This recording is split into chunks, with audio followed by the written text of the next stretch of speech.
WTO कोई UNO का संगठन नहीं है। ये दुनिया में व्यापार को क्या करता है, बढ़ावा देता है। चाइना में डब्ल्यूटीओ पर लागू नहीं होने दिया। चाइना ने कहा हम 15 साल बाद लागू करेंगे। उससे पहले सारी कंपनियों को कहा अपने यहाँ की कॉपी मार लो जितना मार सकते हो। किसी कंपनी ने क्या किया, दवा बनाया। अब आप कहिएगा कि वो दवा के पीछे एक मैंडेटरी रहता है कि क्या क्या इसमें मिलाए हैं और कितना % मिलाए हैं, लिखना पड़ता है। तो कोई उठा के उसको कॉपी कर लिया तब डब्ल्यूटीओ इसकी अनुमति ही नहीं देगा। आप कॉपी कर लीजिएगा बिना कंपनी बनाए और बिना ब्रांडिंग किए, आप उसे बेच तो पाइएगा नहीं। और जैसे बेचिएगा डब्ल्यूटीओ कंप्लेन कर देगा, उस दवा को क्या कर देगा, बंद करा देगा। कि मर्सिडीज कार है, उसकी वैल्यू है उसके लोगो की, उसकी डिजाइन की, वही कॉपी कर लेगा तब।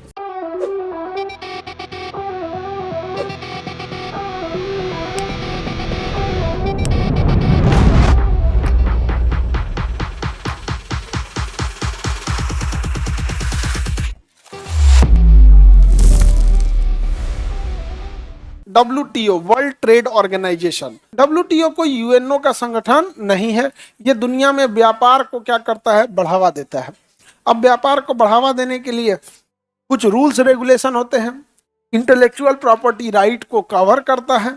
इंटेलेक्चुअल प्रॉपर्टी राइट को कवर करता है। जैसे सपोज कीजिए कि मर्सिडीज कार है, उसकी वैल्यू है उसके लोगो की, उसकी डिजाइन की, वही कॉपी कर लेगा तब। चाइना में डब्ल्यूटीओ को लागू नहीं होने दिया। चाइना ने कहा हम 15 साल बाद लागू करेंगे। उससे पहले सारी कंपनियों को कहा अपने यहाँ की कॉपी मार लो जितना मार सकते हो। हाँ, कॉपी कर दिया। चाइना अलग लेवल है, खैर वहां पे हम लोग अभी क्या तुलना नहीं कर पाएंगे। अभी हम लोग तो पाकिस्तान से लड़ रहे हैं, नहीं समझे। आगे बढ़े, आगे देख। विश्व व्यापार संगठन ये क्या करेगा तो समझिए ध्यान से। सभी देशों में व्यापार बाधित न हो इसका ध्यान रखता है। जैसे अगर हम लोग ये कह दे कि कोई भी विदेशी कार कंपनी हमारे यहाँ आके बेचेगी तो उसपे 100% टैक्स लगेगा, तो वो कार तो महंगा हो जाएगा। टेस्ला का तो तसला निकल गया। इसके लिए वो कहता है कि ऐसा नहीं होना चाहिए, आपको एक कॉमन नियम बनाना पड़ेगा।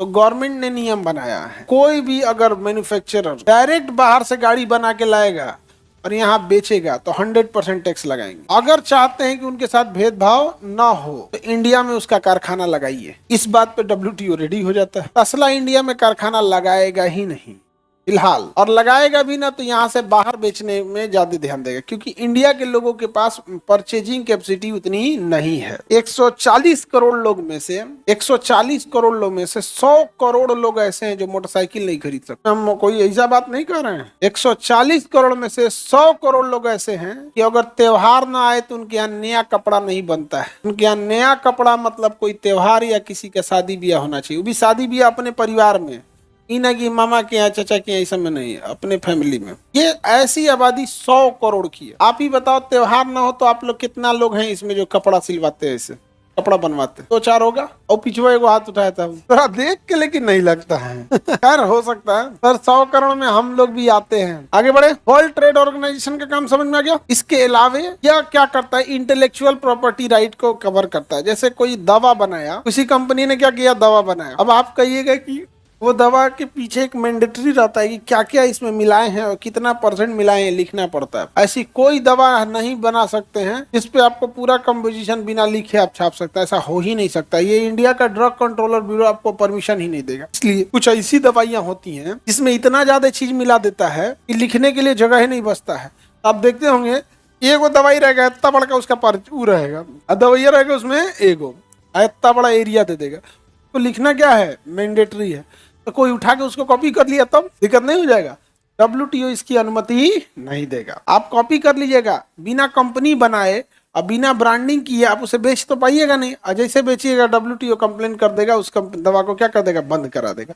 इसके लिए आई है तो डब्ल्यूटीओ कहता है कि कम से कम कंपनी को 20 सालों तक कमाने का मौका दिया जाए। 20 सालों तक कमाने का मौका दिया जाए। अब 20 साल के बाद आप उस दवाइयों को उसका कॉपी कर सकते हैं, जिसे कहते हैं कॉपीराइट के बाद का चीज है, जिसे हम लोग कहते हैं जेनरिक दवा। क्या कहेंगे, भारत दुनिया में सबसे बड़ा जेनरिक दवा बनाता। हम अपन दवाई नहीं बना पाते हैं। एकदम कान खोल के सुन लेना। हम जो दवा पुरानी हो गई है उसका कॉपी करके हम लोग बना देते हैं, जो 20 साल पुरानी होगी। अभी भी हम लोग नया दवा नहीं बना पाते। कुछ मेडिसिन देखिएगा बहुत महंगी आती है, जो ब्रांडेड दवा होती है, ओरिजिनल अभी उसका पेटेंट है, हम लोग नहीं बना पाते। उसका एक रीजन है, हमारा एजुकेशन सिस्टम उस टाइप से नहीं है। और अब वहीं देखेंगे आप, जर्मनी है, आबादी ही नहीं है। स्विट्जरलैंड है, ब्रिटेन है, आबादी नहीं, तो वहाँ रिसर्च पे लोग ज्यादा ध्यान देते हैं। उन्हें पता है कि हम ज्यादा नहीं बेच पाएंगे, हम कुछ ही बेच पाएंगे, उसमें ज्यादा कमाना है, तो नया रिसर्च करके एक नया दवा बनाता है। समझ में आ गया कि नहीं आ गया? तो ये सारी कंट्रोल कौन करता है? WTO।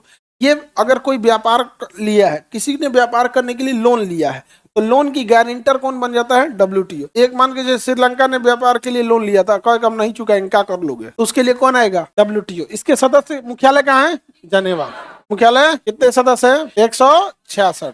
166 महानिदेशक। कोई जरूरी नहीं कि नाम याद रखना, एग्जाम के टाइम पे ध्यान दीजिएगा, क्योंकि एग्जाम नाम क्या होते हैं, सब बदलते रहते हैं। इसके अध्यक्ष वगैरह क्या होते रहते हैं, सब बदलते रहते हैं। यहाँ पे वस्तु एवं व्यापार के लिए क्या करता है? आपस में प्रसार को बढ़ावा देता है, जिससे कि जीवन स्तर अच्छा हो सके और कंटिन्यूअस डेवलपमेंट हो सके, एक देश दूसरे देश में व्यापार कर सके, अन्यथा रोक देगा। जब इसका कहना है कि जब तक बॉर्डर डिस्प्यूट नहीं है या उस देश में वह चीज प्रतिबंधित नहीं है, तब तक आप उस चीज को नहीं बेचने से रोक नहीं सकते। जैसे भारत में AK-47 आप नहीं बेच सकते क्योंकि प्रतिबंधित है, तो WTO यहाँ नहीं कुछ करेगा। पाकिस्तान से हमारा बॉर्डर डिस्प्यूट है, यहाँ नहीं करेगा। अदरवाइज में किसी चीज को हम लोग रोक नहीं सकते हैं। आप कभी भी करके देखिएगा, हम लोग रोक नहीं सकते। अमेरिका में AK-47 बिकता है, समझ गया? वहां आप कोई भी बंदूक खरीद के रख सकते। ट्रंप पे गोली चलाने वाला इंटरमीडिएट के 11th का स्टूडेंट था। ट्रंप पे गोली चलाने वाला कहा 11th का स्टूडेंट था। तो नहीं, इनने का तनी सा इधर उधर होता था, आज कोई टैरिफ नहीं लगता। थोड़ा सा इधर लगता ना, ट्रंप पे टैरिफ लगा दिया था, मार दिया था, बच गया बेचारा। वहां पे मार दिया था। और निशाना कहाँ लगाया था? एकदम खोपड़ी पे, चेस्ट वेस्ट पे लगाता, लग जाता। खोपड़िया का एरिया छोटा होता है ना, तो अब वहां पे अब अभी मारियो दिया था, कान पे मार दिया था, थोड़ा सा बच गया था। तो बताइए, क्या अगर कोई चीज प्रतिबंधित है तो उसे हम बेच सकते हैं? नहीं। अब जैसे आप ले आके अमेरिका की कोई कंपनी है, भारत में शराब बेचना चाहेगी, तो जिस स्टेट में लीगल है आप उस स्टेट में बेच सकते हैं, लेकिन बिहार में नहीं बेच सकते। चोरी छुपे लोग पी रहे हैं, अलग बात है, लेकिन ऐसे नहीं बेच सकते। WTO का यही कहना है कि व्यापार अच्छे से होते रहना चाहिए, नहीं तो दिक्कत आएगा। अब यहाँ कहीं कहीं कुछ चीजों पे बाधा आ जाती है, सब्सिडी के नाम पे। इसके नाम पे तरह ये हो गया मंत्री स्तर। देखिए, इसकी सबसे बड़ी बैठक होती है मंत्री लेवल की। WTO की सबसे बड़ी बैठक क्या होती है? मंत्री लेवल। 2024 में कहा हुआ था? अबू धाबी में। और सबसे बड़ी बैठक किस लेवल की होती है? मंत्री लेवल की। इसके अन्य कार्य क्या क्या होते हैं? तो सब्सिडी को कंट्रोल करके रखना। जैसे इसमें 2 बॉक्स बड़ी फेमस है, एक ग्रीन बॉक्स, एक blue box. Green box and blue box. Green box में क्या होता है? इस ग्रीन बॉक्स में सब्सिडी पर कोई रोक नहीं होती, आप जितना चाहें उतना सब्सिडी दे सकते हैं। इसे गुड सब्सिडी के नाम से जानते हैं।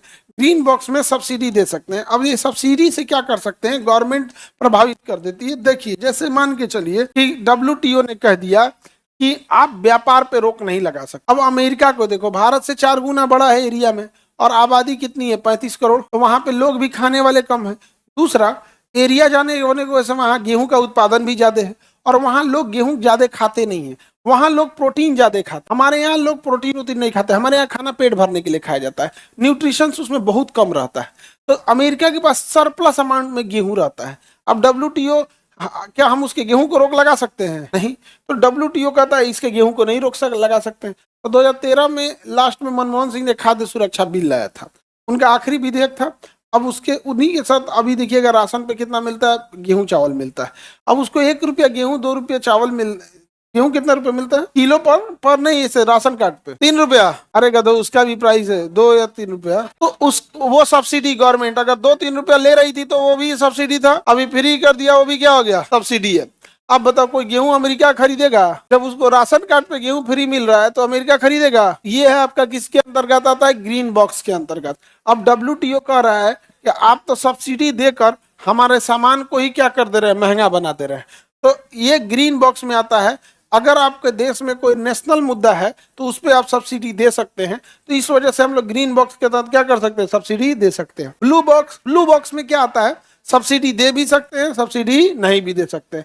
गवर्नमेंट को सब्सिडी देने से रोकती है WTO, क्योंकि अगर गवर्नमेंट किसी चीज को सब्सिडी देगी तो वो चीजें क्या हो जाएंगी? सस्ती हो जाएंगी, और बाकियों की चीजें क्या होगी? महंगी हो जाएगी। तो वो क्या हो जाता है? सब्सिडी की वजह से। आगे बढ़ जाए, ब्लू बॉक्स है अंबर बॉक्स, इस पे सब्सिडी पे रोक लगाया जाता है। इसमें क्या कहते हैं? सब्सिडी पे रोक लगे। ये 2 सब्सिडी याद रखने। ग्रीन बॉक्स पे सब्सिडी पे रोक होता है? नहीं होता है, उस पे सब्सिडी पे हम लोग रोक नहीं लगा सकते। अंबर बॉक्स पे व्यापार प्रभावित करने वाली सब्सिडी कहा जाता है। जैसे अगर किसी देश का व्यापार को खत्म करना है ना, रोक लगाना है, तो उसके सामान को, मेन सामान को जैसे मान के चलिए चाइना से इलेक्ट्रॉनिक सामान सबसे ज्यादा आ रहा है, इलेक्ट्रॉनिक सामान को किस में डाल देगा भारत सरकार? अंबर बॉक्स में। अब उसके इलेक्ट्रॉनिक सामान पे हम क्या कर सकते हैं? तब टैक्स लगा सकते हैं, और अपने सामान पर हम लोग क्या लगा सकते हैं? सब्सिडी दे सकते हैं, और उसके सामान को क्या कर देंगे? प्रतिबंधित कर देंगे। तो ये अलग अलग तरीके होते हैं। इसके WTO क्या करता है? रोक लगाने की कोशिश करता है यहाँ पर।